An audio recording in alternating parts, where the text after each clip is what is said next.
Dan soal naturalisasi ini ya, aku pribadi sendiri yang bekerja sebagai penulis juga jurnalis di media, itu sudah aku mulai sebenarnya sudah menghapus kata-kata naturalisasi sebagai ini pemain, bahkan kata-kata keturunan juga udah aku hapus. Aku lebih menulis kalau memilih kalau menulis itu pemain kayak seperti Tom Haye, pemain seperti Ragnar itu langsung aja gelandang timnas Indonesia Tom Haye, atau striker timnas Indonesia Ragnar Oratmangun, begitu juga kiper timnas Indonesia Martin Pas. Jadi aku sudah menghapus tulisan pemain naturalisasi timnas Indonesia. Jadi aku lebih memandang naturalisasi sebagai proses. Tapi kamu Saf yang juga, ini kita buka ya, kamu yang juga seorang penulis di media nih, apakah saatnya ya ini kita mulai menghapus kata-kata soal naturalisasi ketika dia sudah menjadi pemain timnas? Apakah kita lebih milih ini pemain timnas, kecuali kita mungkin sebut Messi Hilgers dan Eliano, dia melakukan proses ya, masih proses, kita nggak apa-apa sebut naturalisasi. Tapi mungkin kalau untuk pemain-pemain yang sudah di timnas, kita lebih sebut pemain timnas. Apakah menurutmu itu tepat, Safo? Sangat tepat. Jadi kemarin aku ada buat berita tentang Tom Haye resmi bergabung dengan Leicester City. Judulku tulis gelandang timnas Indonesia. Nah, kalau yang sudah bermain di timnas Indonesia, aku biasanya menggunakan pemain abroad. Kenapa? Karena mereka berkiprah di Eropa. Ya. Kalau yang minggu lalu kita dihebohkan dengan kedatangan Eliano Hilgers, calon pemain naturalisasi, kita boleh bilang karena mereka akan dinaturalisasi. Itu perbedaannya. Jadi jangan ada perbandingan ini pemain mana, ini pemain apa gitu. Kalau pemain yang awalnya melewati proses naturalisasi, itu kan otomatis mereka ada di WNI. Jadi untuk apa dibeda-bedakan lagi mereka ini pemain asing? Lalu yang apa kabar dengan pemain non keturunan yang mati-matian dari kecil untuk membela timnas Indonesia? Pertanyaannya begini, itu udah kita singgung dari beberapa bulan lalu, aku lupa di video keberapa, tapi begini, penambahan jumlah pemain keturunan di timnas Indonesia adalah langkah awal. BP pernah bilang, naturalisasi pemain boleh, tapi disertai dengan pengembangan sepak bola di negeri ini. Liga harus dinaikkan.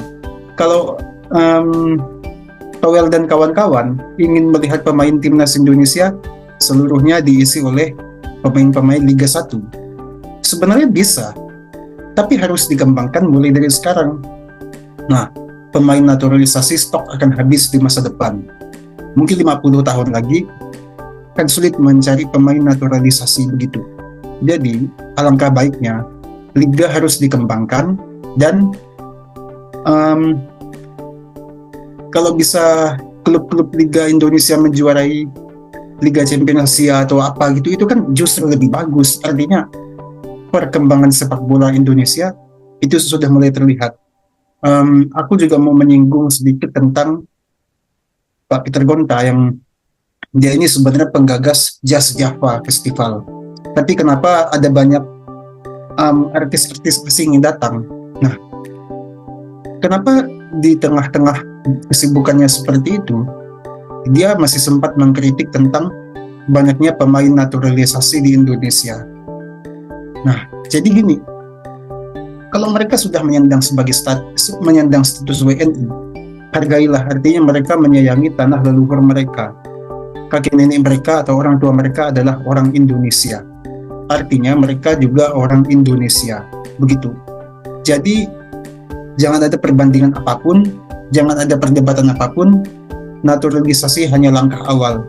50 tahun lagi kita bisa melihat pemain timnas Indonesia bisa menggunakan klub-klub liga domestik yang liganya sudah berkembang. Aku yakin di tangan Pak Erick Thohir dan jajaran-jajaran selanjutnya, aku yakin akan ada hal seperti itu.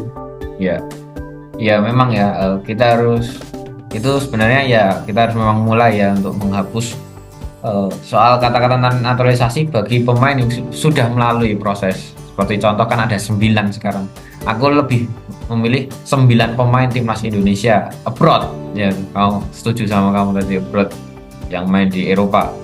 Tapi kalau disebut naturalisasi lebih ke yang melakukan proses, karena naturalisasi adalah proses ya perpindahan warga negara. Itu sebenarnya ada di pelajaran PKN SMA aku sendiri ingat.